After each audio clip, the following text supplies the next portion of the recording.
Opening the king's diagonal immediately asserts central control and prepares for rapid development. Challenging the center's dominion, black immediately stakes a claim and hints at dynamic counterplay, setting the stage for a Sicilian battle. Developing a knight to control central squares and prepare for d4, opening up development lines for both pieces and pawns. Instantly establishing a pawn chain and preparing for kingside development, this move solidifies black's central influence. Initiating the central pawn thrust immediately challenges black's queenside space and opens vital diagonals for piece development. Accepting the challenge, black opens the c-file for potential counterplay, a common but critical decision in this Sicilian structure. Knight emerges centrally, immediately challenging the Sicilian structure and opening avenues for rapid development. Challenging the knight directly initiates a symmetrical Sicilian structure and demands attention for its central placement. Reinforcing the central knight bolsters piece activity and prepares for potential kingside pressure. Preparing to release the bishop and bolster central control, this pawn advance subtly prepares for queenside development. Aggressively pushing pawns on the kingside can sometimes create weaknesses around your own monarch, especially if the central files remain somewhat open for counterplay. Initiating a central pawn thrust, black aims to challenge white's aggressive kingside expansion by immediately seizing their own space and opening lines for piece development. This aggressive counterplay sacrifices pawn structure for activity, creating a dynamic imbalance where both players must navigate a complex battlefield. The immediate consequence is a reshuffling of central control and an invitation for tactical skirmishes as white's pawn storm faces a direct challenge. Opening the central files dramatically simplifies the position, forcing black to consider the fate of their d5 pawn under immediate pressure. Challenging the central pawn structure, black's knight repositions to a more active square, seeking to unburden the queenside and prepare for counterplay, while white must now carefully consider the long-term implications of this pawn structure's asymmetry. Forcing a sequence, this bishop check immediately disrupts black's pawn structure and central grip, creating immediate tactical possibilities. Seeking to neutralize the immediate pressure and develop a piece, black offers a seemingly passive development that, in reality, aims to resolve the central tension and prepare for the often tricky Sicilian dragon-like structures.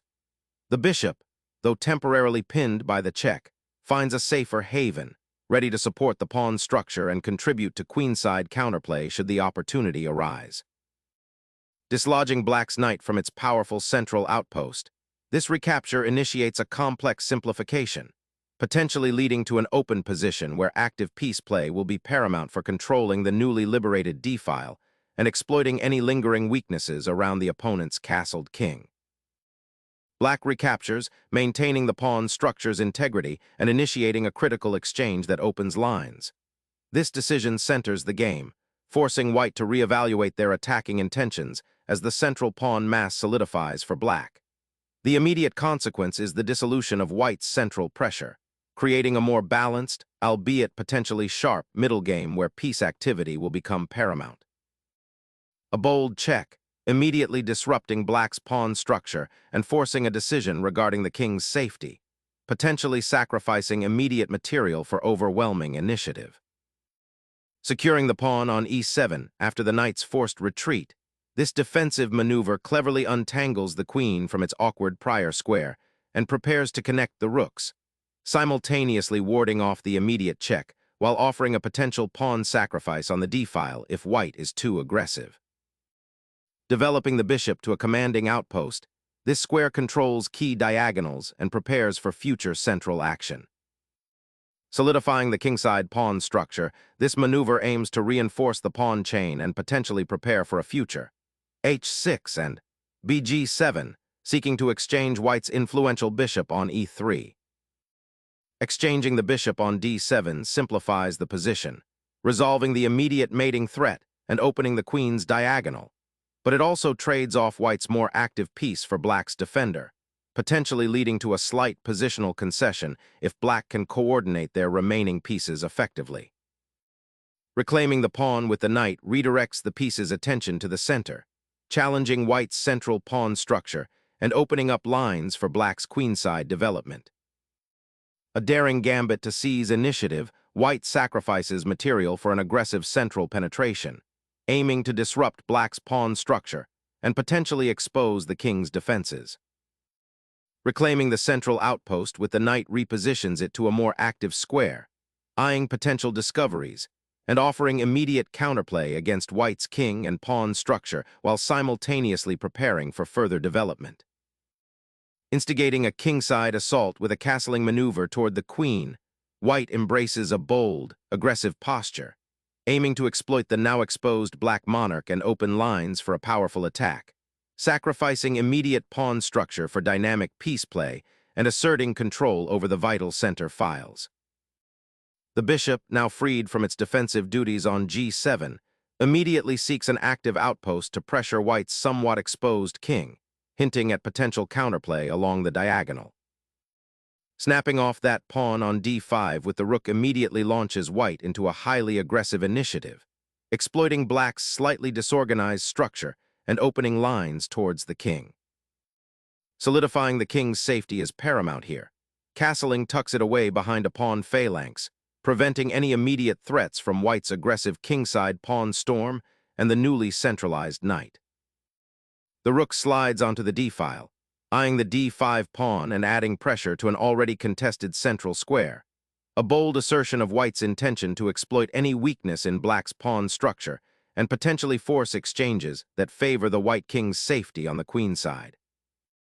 Introducing a pawn to the queen side can disrupt white's imposing rook on the d-file and potentially create counterplay, though it also weakens the b6 square. A surprising piece sacrifice emerges, aiming to pry open the queen side and disrupt black's coordination. Unleashing a surprising queen sortie, black immediately seeks counterplay, aiming to exploit white's slightly exposed king and potential pawn weaknesses on the queen side. Sharpening the kingside attack, f3 aims to build a formidable pawn chain, denying the black knight any outpost on e4 and preparing a potential g5 push to further constrict black's piece mobility. Venturing this pawn advance on the queen side suddenly opens up lines for your pieces and aims to disrupt white's spatial advantage, potentially creating an outpost on c4 for your knight or a pathway for your rook.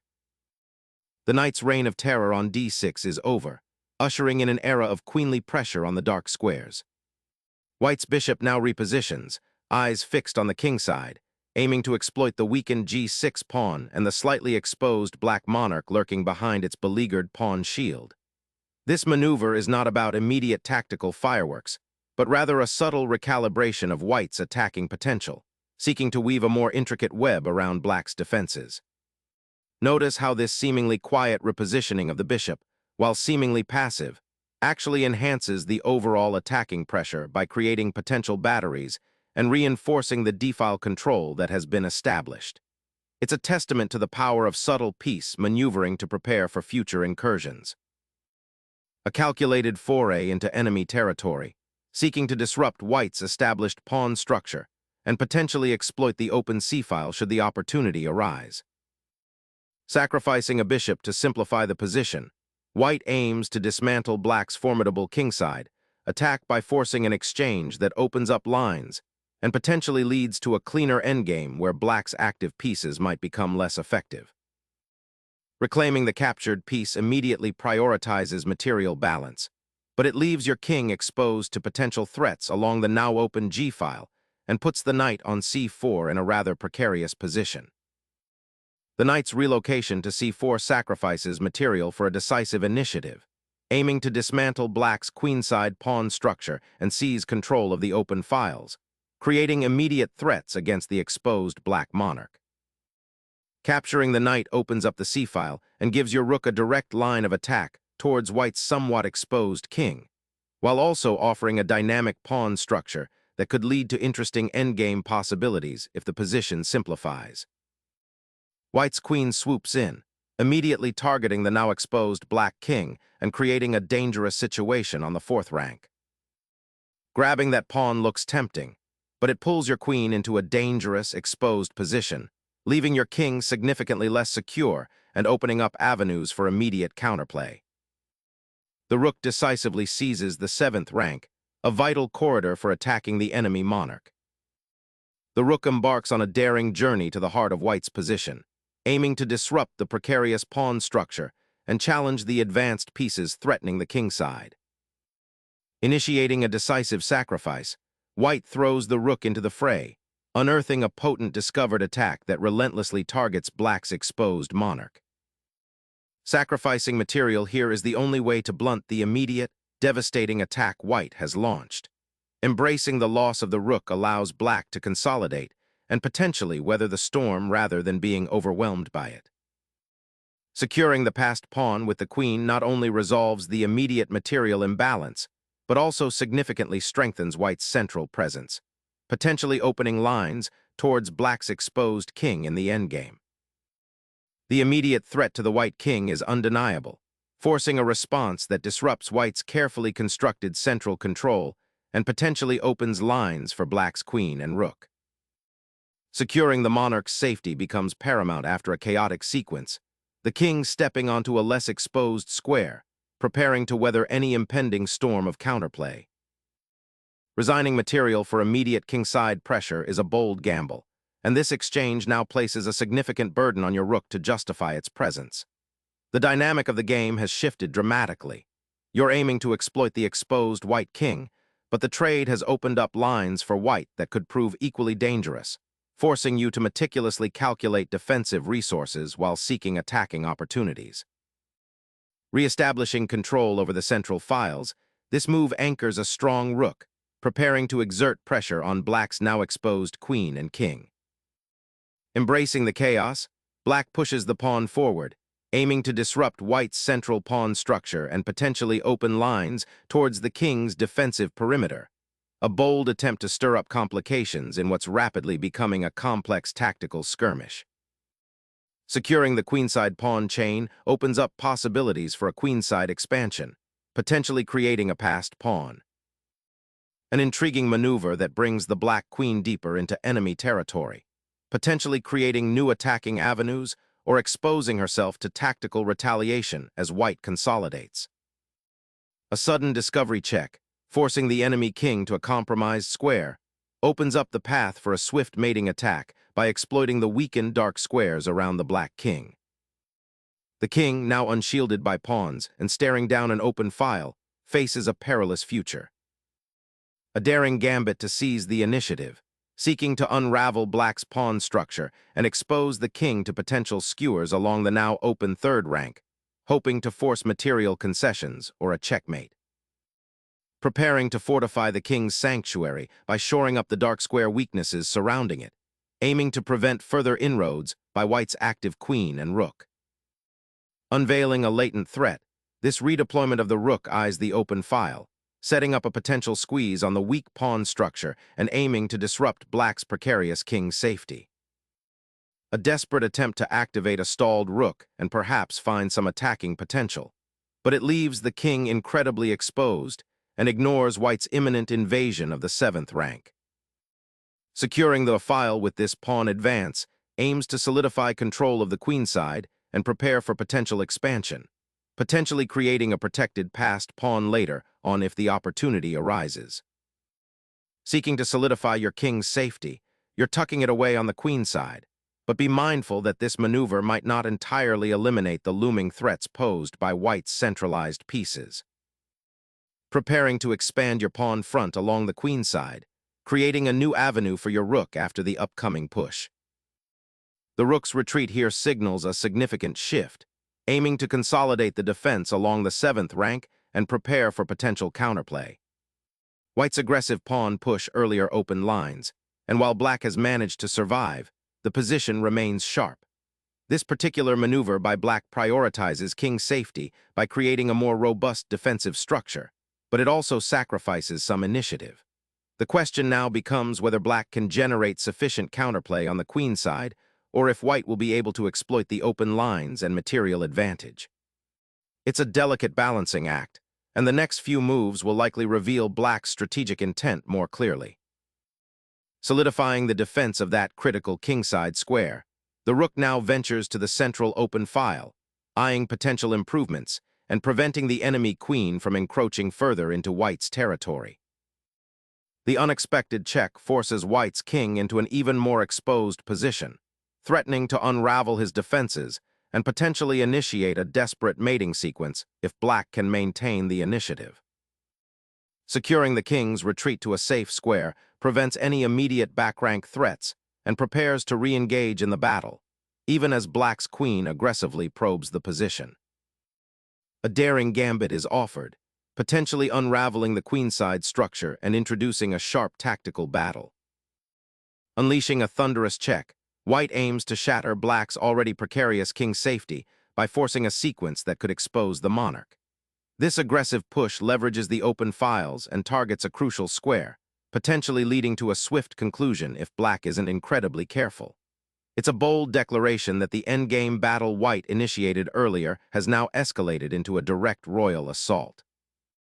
The Black King, exposed by the earlier peace sacrifice and now finding itself on the 7th rank, desperately seeks refuge behind the pawn chain, hoping to avoid the immediate mating threats developing on the open files. Shifting the rook to the 2nd rank aims to reinforce the queenside defense, potentially preparing a counterattack, or simply holding the line against black's persistent advances. Shifting the queen back to e7 allows for better defensive coordination, shielding the king from further direct assaults and potentially preparing a counterplay along the central files should white's initiative falter. A daring repositioning, seeking a more active square on the 3rd rank to potentially disrupt black's unified pawn structure and create new attacking avenues. Re-establishing the pawn phalanx on the kingside is a pragmatic step, shoring up defenses after a period of sharp exchanges and preventing any immediate tactical incursions from white's bishop. Refocusing attacking pressure on the queenside and the h-file, preparing a potential pawn storm. Unleashing the rook to the 7th rank, a powerful declaration of intent to exploit the open files and create mating threats against white's somewhat exposed king. A forceful royal check seeks to disrupt black's defenses and potentially exploit the open king. Abandoning the defense of the 7th rank allows white's powerful queen to penetrate, aiming to create mating threats and exploit the exposed king's position. The queen's relocation to the queenside aims to pressure black's vulnerable pawn structure and potentially mop up remaining threats, though it leaves the king somewhat exposed for the moment.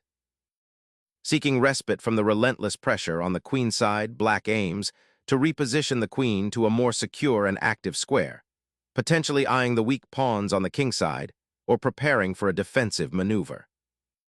The current position is a wild endgame where white has a material advantage, but black's king looks remarkably safe. White's newest maneuver aims to simplify the position by exchanging queens, a sound strategy when ahead in material. By offering a queen trade, white seeks to transition into a winning endgame, leveraging the extra pawn and black's slightly exposed king. This offers black a choice: either trade queens and face a likely loss, or maintain tension and risk further complications where white's material advantage could become even more decisive. The focus now shifts to white's ability to convert the material superiority in the upcoming king and pawn ending. The queen's repositioning aims to contest the central files, eyeing potential threats against white's king while creating a more dynamic defensive setup. Reactivating the rook on the 7th rank is a tactical redirection, aiming to create new threats against black's pawn structure and potentially exploit any weaknesses that arise from the current material imbalance.